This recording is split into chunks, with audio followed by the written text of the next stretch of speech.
welcome back to online classes. Last class we have discussed the different, that is what are tokens. Tokens is nothing but smallest unit of programming, we call it as the, or individual unit of a program, we call it as the token. Under token we have studied 5 different types of tokens. First one we have seen what is identifier. The name given to a programming elements such as functions, arrays, structures, etc. We call it as the name you are giving to a program element, such a thing we call it as the identifier. Next token we have seen what is keyword. Keyword is nothing but we call it as the reserve word.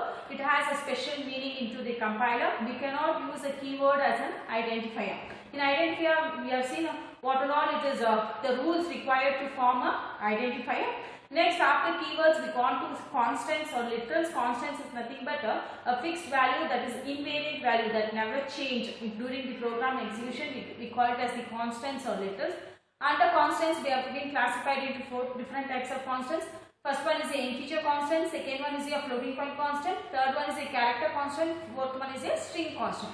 In integer constant, again it is being classified into 4 different types. What is this means? Decimal constant, hexadecimal constant, octal constant, unsigned constant.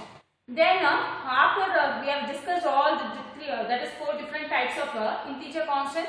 Then we have discussed what is floating point constant, what is character constant, what is that is your string constant. Then we have gone through what is called 4th type of tokens is nothing but punctuators that has a syntactic as well as the semantic meaning to the programs. Such a thing we call it as the punctuator. In that we have seen the different types of punctuators, the symbols. So punctuator can be used alone or with some combination of the other symbols. So that we have seen. Next last type of tokens under your C++ operators, nothing but C++ is nothing but your operators. In operators is nothing but that do a mathematical and logical manipulation into a computer, we call it as the operators. In that operators, 45 inbuilt operators being supported by your C++. In operators, it is being classified into that is your unary operator, binary operator and ternary operator. In unary is nothing but it operates on a single operand, we call it as the unary. Binary is nothing but which operates on 2 operands, we call it as the binary. In ternary we have nothing but 3 operands. Again in binary it is being classified 5 different types, that is nothing but bitwise, logical, what's that, relational, arithmetic and assignment operator. Your last one is your ternary operator. Till here we have discussed so far, that is about your tokens in your C++. So next we will move to a new topic, that is nothing but under your chapter introduction to C++ itself, what is type conversion. By name itself, conversion is nothing but the type conversion. Converting from one data type to another data type, we call it as the type conversion. What is type conversion? Conversion of one data type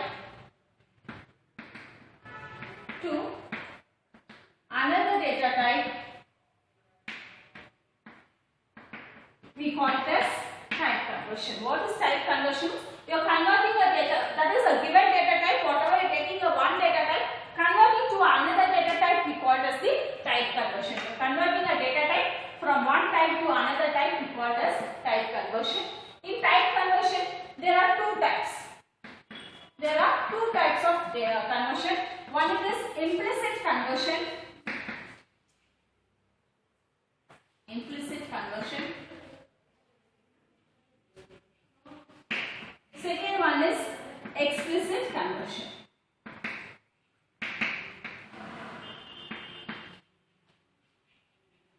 See, there are 2 types of conversion.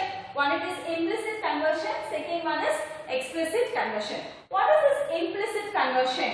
That is the conversion done by the compiler itself. There is no user invention into its conversion. Such a conversion we call it as the implicit conversion. That is, conversion is done by the compiler itself. We call it as by the compiler itself. No user invention into the compiler. That is, user or programmer never go into the conversion from one data type to another data type. The system itself, the compiler itself take a conversion from one data type to another data type. Such a conversion we call it as the implicit conversion. In explicit conversion, user or the programmer converts from one data type to another data type. We call it as the explicit conversion. In your implicit conversion, there is no typecasting operator. You are not using any typecasting. Typecasting operator is not used. Here you use a typecasting operator. Use typecasting operator. Next, in your implicit conversion, there is no data loss. There is no data loss. Here there is a data loss. Data is lost. And example of an implicit conversion, example I am giving. Suppose short A is equals to 200. I am going to convert 8, B is equals to 8. That is, you are going to study in your upcoming chapter, 8th chapter, I think so, different 8th or 9th chapter, data types, different types of data types. There you are going to study what is short int or int, double, float, character, everything. What is its data type, what is its byte, and how it can be declared, everything you are going to study. But I need to understand short. Suppose what it tells means int is nothing but it's a data type of integer variable. That is, it holds only a that is your only a integer part, no fraction part is there. Then here it is the size of the integer is 2 bytes that you are going to study in detail in your upcoming chapters. So for time you understand, this is short int, or you can say short int A is equals to 200. Okay, and int is equals to B of equal to A. By system itself, the compiler convert the A value into give to a that is to a long int B. Or you can say suppose float, or you can say int A is equals to 2134. I can say float, another example, float B is equals to A. So I'm declaring A value is equals to 2134, and I'm giving the next statement, float is nothing but in float data type. I have declared B is equals to A. My data type of float is that is variable B is float. I am taking B is equals to A. So B value now is assigned 2134.00. Okay. Here there is no data loss, and I am not using any typecasting operator. I'll say what is typecasting operator. Here I am not using any typecasting operator. I am not using any that is data loss is not occurred. See, from that is int, when you assign short int and int, the compiler will take it as normal int. When you take float and double, the compiler will consider it as double itself. There is no data loss is occurred in your implicit conversion. By that is, even though you truncate like this, suppose A is equals to some value, and you want to give short int B is equals to A. In such a case, the compiler will consider it will truncate the message, or it will provide, not truncate, it will tells a warning message that it cannot be considered A as a long int, it cannot be considered into a short int. In such a case, it prevents to avoid the data loss. That is done in your implicit conversion. Once again I will explain. In an implicit conversion, I have already told what is type conversion. Conversion is nothing but, by name itself, you are converting one data type to another data type. Such a thing we call as the type conversion. Conversion of one data type to another data type we call it as the type conversion. In that we have two different types of type conversion. One it is implicit conversion, second one is explicit conversion. In an implicit conversion, conversion is done by the compiler itself. The compiler itself, I already explained in your 4th chapter what is compiler. It is a system software which is going to convert your source program to your mission program, or object code we call this the compiler. The system itself going to convert, or it's an operating system, it's going to convert the data type itself, that we call as the implicit conversion. In the implicit conversion, you are not using a typecasting operator, you specifying any type of casting operator. By direct itself, the compiler take into consideration. In implicit conversion, there is no data loss. The data loss is not done in an implicit conversion. Where in explicit conversion, the programmer explicitly, you itself, the programmer user, going to convert from one data type to another data type. Such a data type we call as the explicit conversion. Here we use a typecasting operator, and here by using the explicitly, you are going to convert the data type. Some amount of data is being lost. For example, I am going to consider float A is equals to 213.4115. Okay. Now int B is equals to int of A. That is here. See, this is nothing but your typecasting operator. That is, I want to convert my float value, that is A, to integer data type, that is int. I want to convert to a data type called int. This is my explicitly, I itself convert. I am using a int. Not only int, you can use even float like that. You can convert. Use a typecasting operator. So what is the value of A with 213.4145? So when I want to convert this A value to integer, I am going to truncate. The data I am going to omit, or I am going to leave all your fraction part. So here it is the what is the data has been, that is the fraction value of A is being lost. So that is the difference between an implicit conversion and explicit conversion. In implicit, compiler is done. In explicit, the user or programmer does the conversion. In implicit, you doesn't use a typecasting operator.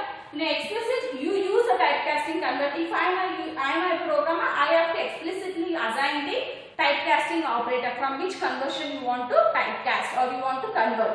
So here I have used a typecasting operator int. So my float value is being changed to my integer value. During this conversion, normally during this conversion, in many cases there is a loss of loss of information or loss of data. So this is about your topic came into C++ is nothing but your type conversion. Next we will see the structure of C++. That is C++ program is being structured. Students, the next topic is structure of C++. It is a very important concept in your C++. Our structure of a program can be well defined structure manner way. We are going to discuss in this particular topic. So what is the structure of C++? This is the structure of the C++. What it tells me is, first it takes commands or documentation section. Next you have a linter section. Then you have a definition section. Next you go for global declaration section. Then you have a main of a program. Then always a main function, main of a program should open with an open braces, a curly brace. And in that inside you are going to declare a declaration section. Then you have a body of the section, that is body of the statement to be executed, that is the executable statement section. Then after statement is being executed, if the main function is being that is the executable statement, it should be executed. It should be when it is open with the curly braces, it should be simultaneously should be closed with the curly braces. That is open up flower braces, close the braces. Next, apart from this main function, there are some other subroutines, functions or modules, that is user-defined function F1, F2, F till Fn. You have any user-defined function can be declared in your structure of a C++. First, one by one I'll explain. What is this commands or documentation section? For that simultaneously I have taken a program, that is example program just to display a message. Program to display a message. Program to display a message. I am going to just display a message. For that I will explain one by one. Here a command or documentation section. Here you are going to give a command. That is, you are going to explain the user or explain the explanation or give a brief explanation about the program. Or you can say it can be a brief explanation or single line explanation. This whatever command section you are given, it is not executable part. It is not executed and it is an optional part. Once again, explain. This command section is not executable. It's not executable and it is optional. In every program, you can either give a command or not give a command. It is optional. It's a user in order to user reference. You can, in order to identify what kind of program or what kind of problem solving techniques used in this program. In order to identify that, you are going to give in a command section or documentation section. In this command or documentation section, it can be a brief explanation about the node or the program, or it can be a single line explanation. So here it is not executable. If it is not executable and it is optional. So for a single line explanation, always a command starts with double slash. For a single line explanation, it ends, the command section ends within that particular line. It always starts with a double slash. Next, if you want to give a multiple line, you want to give a brief summary of a documentation, it is for a single line. For a brief multiple lines, it always starts with a slash, your asterisk symbol, then the slash, asterisk symbol, then all your command explanation, and it ends with this particular asterisk and that is your forward slash. This is your backward slash, this is your forward slash. This is for your multiple lines. This is for a single line and this is for your multiple lines. See, once again I will explain. Listen properly. See your commands or documentation section. It gives an explanation about your program. It can be a single line explanation or command section, or it can be a multi-line explanation or command section.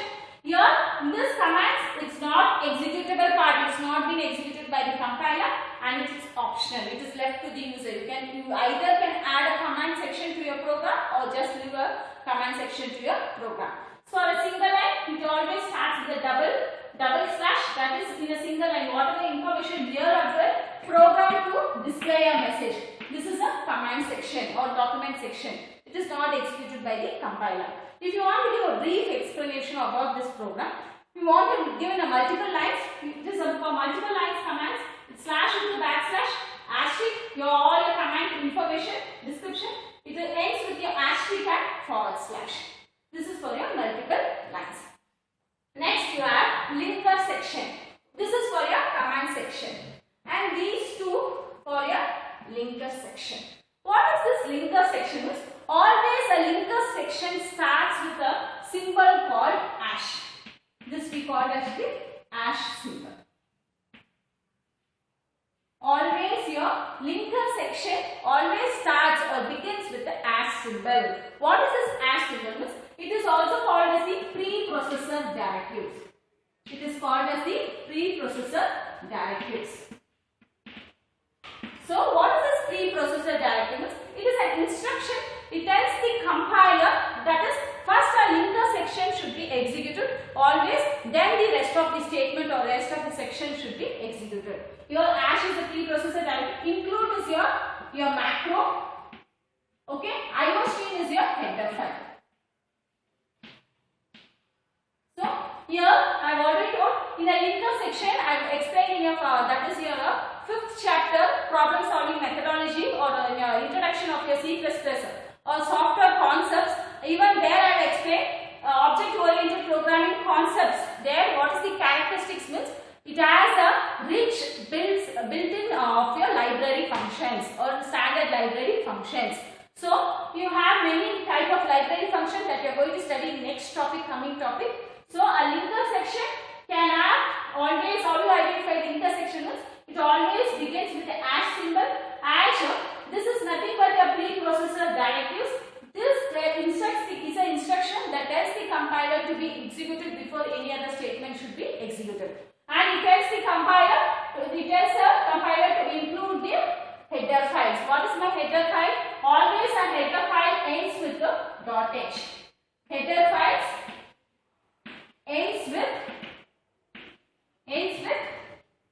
.h, indicating it is a header file or built-in functions or built-in header that is library functions. Now here I have two header files or two that is your include directories. One is this hash include iostream.h. What is this iostream? That is input output stream dot h. What is this? You are going to study this is upcoming. What is this console? That is Fourier.h. That is console input output. See, if you use your that is Fourier.h. That is CON is nothing but console input or output.h. iostream is nothing but input output stream.h. Okay, you are going for every C++ program, you are going to add with the iostream.h. Without a header file, it cannot be executed in your, without a linker section, your C++ program will not be executed. So here, what is this iostream.h can be represented in two ways. That is one using anchor bracket, another using double quote. Okay. It can be in the two ways you can represent this iostream.h. I use an anchor bracket or you can use a double quote. What's the difference between iostream.h using an anchor bracket and double quote? If you use an anchor bracket, this we call as the anchor bracket. If you use this anchor bracket, it will be stored in your standard directory, standard library function directory files. If you are using iostream, well, it will be stored in the current directory itself. It will not be stored in a standard directory. For suppose you save in your mobile phones in some files or folders.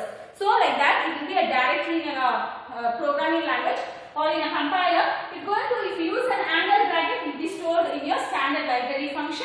If you use in a double quotes, it will be stored resides in your current directory. Only that present particular directory will be stored. So that is the difference between your iostream.h in your angle bracket and iostream.h in your double quotes. So here, I once again explain. Next is a linker section. This is a very important section. Every C++ program should begin this. It is not option. It is a mandatory. It should be compulsory. A program should start with the linker section. So how you identify linker section? It always starts with an hash symbol. The hash symbol indicates it's a preprocessor directives. It's an instruction to the compiler to include your library function. It can be a header file. Include all your header files. Always an header file end with .h, indicating it's a header file. It tells the compiler should be executed before the linker section should be executed before apart from the other sections. So first a linker section is being executed. What is this Fourier.h? When you give a Fourier.h, you should include your clear screen. This is the option. This is Fourier.h is nothing but you want to get an output in a new screen or in a new output screen. Then you go for a clear screen and you are going to get for that you are going to use a getch. So first iostream.h should be included. Either you include other library function that is Fourier.h or iomanage.h that we are going to study in upcoming classes, standard library function, everything you are going to. But our linker section first it should include include iostream.h. Apart from that, you have definition section. See, here I have not included any definition section. What is this definition means? I am going to define a particular expression or particular variable as a constant or what is the structures that is class or function. You can define a particular that is a variable as a constant. You can define particular variable as constants, or you can define particular function as constants throughout my function, or particular structure as constants throughout my function, or particular unions as constant throughout my function. In such a cases, I can use that is a definition section. In this particular definition section, I have not included a definition section. Again, this definition section is optional. Here, command section is option, and even this definition section is option.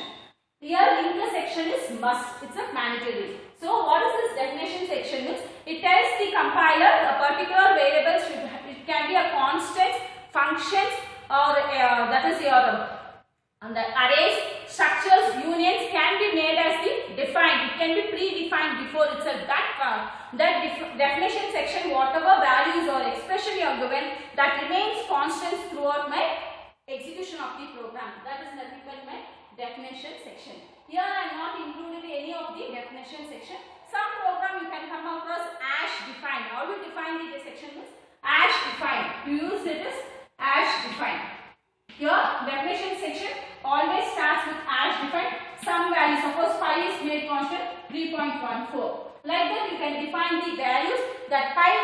3.14 remains constant throughout my program execution. That is your definition section. And this definition section is optional. It can be included in one program. Where it is needed, you can include it. If not, you can omit this particular definition section.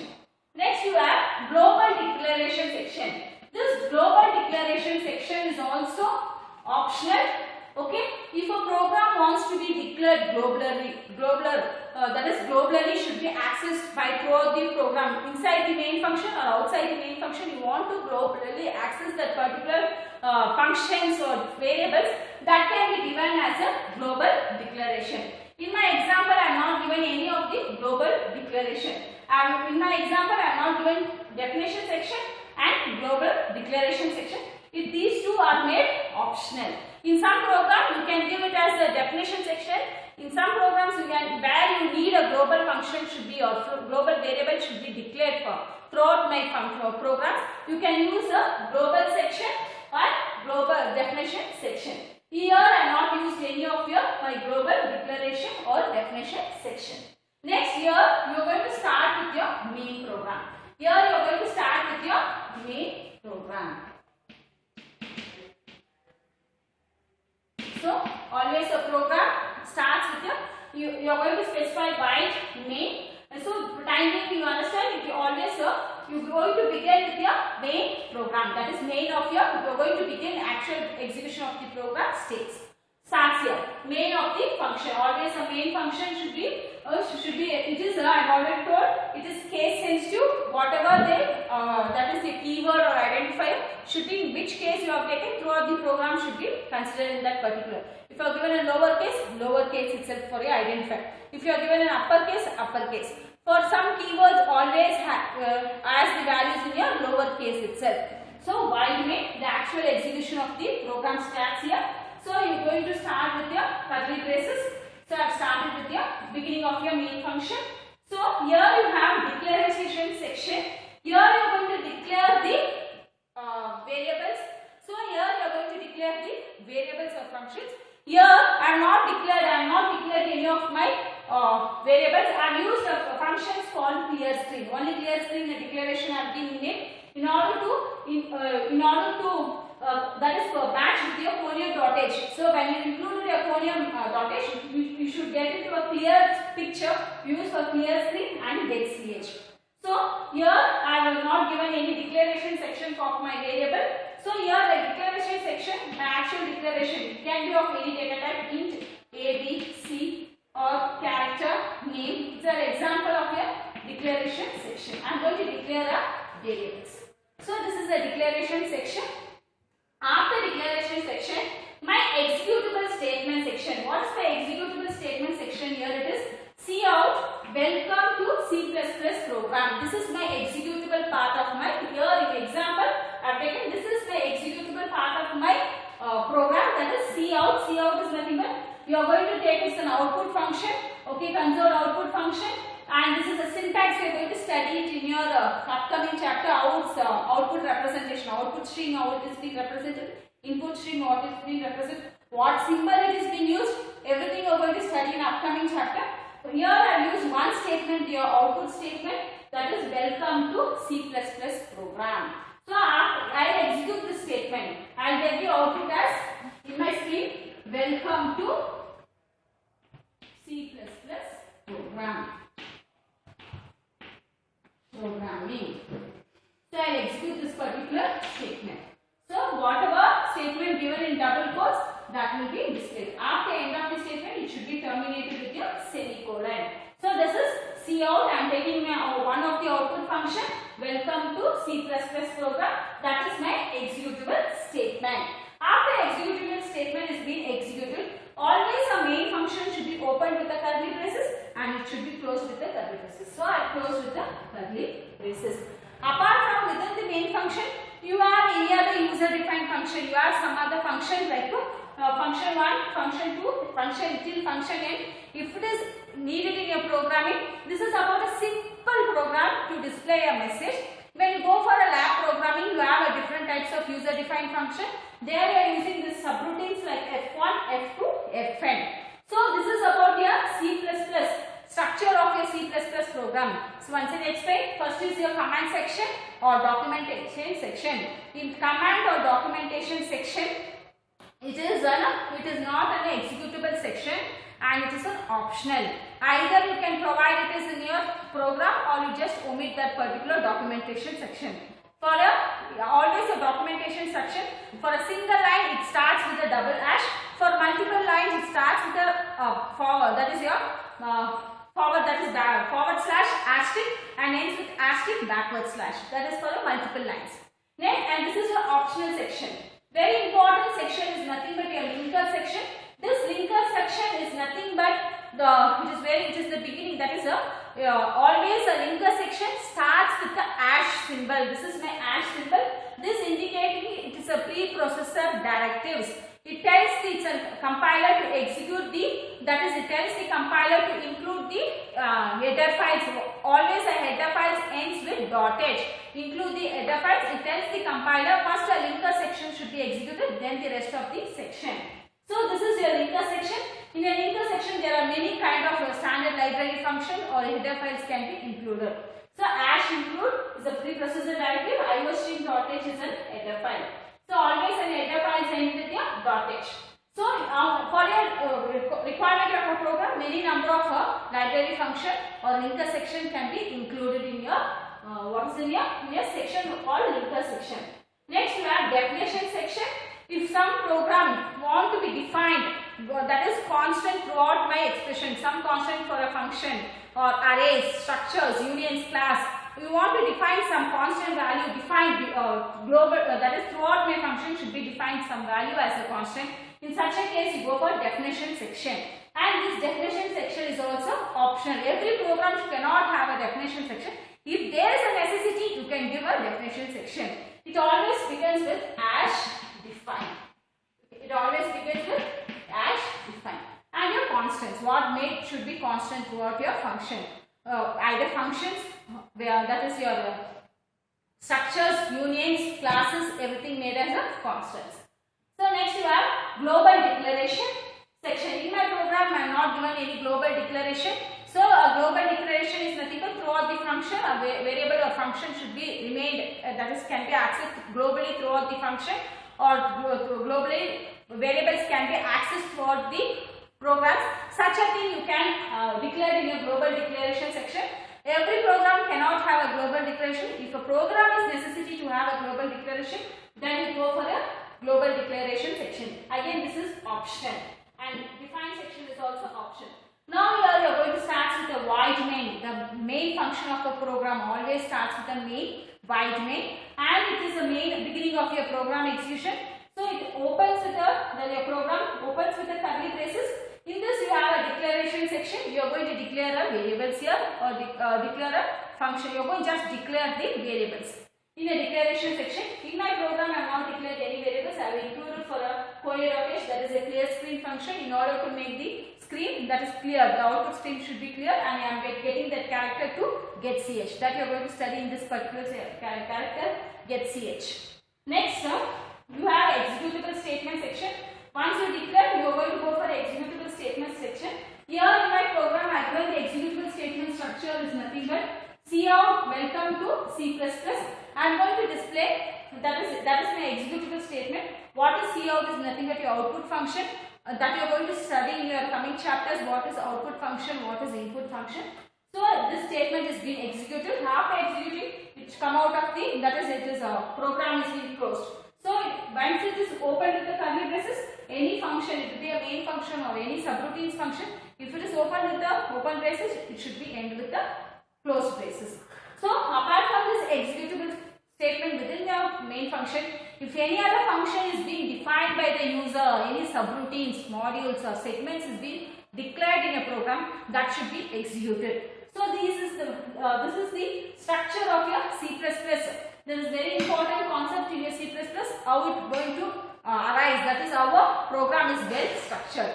So today's class, I have discussed what is type conversion and your structure of your C++. So this is a very important concept. So next class we will see the library functions. So today's class I will wind up with the structure of C++. Next class we will see with a new topic. Thank you.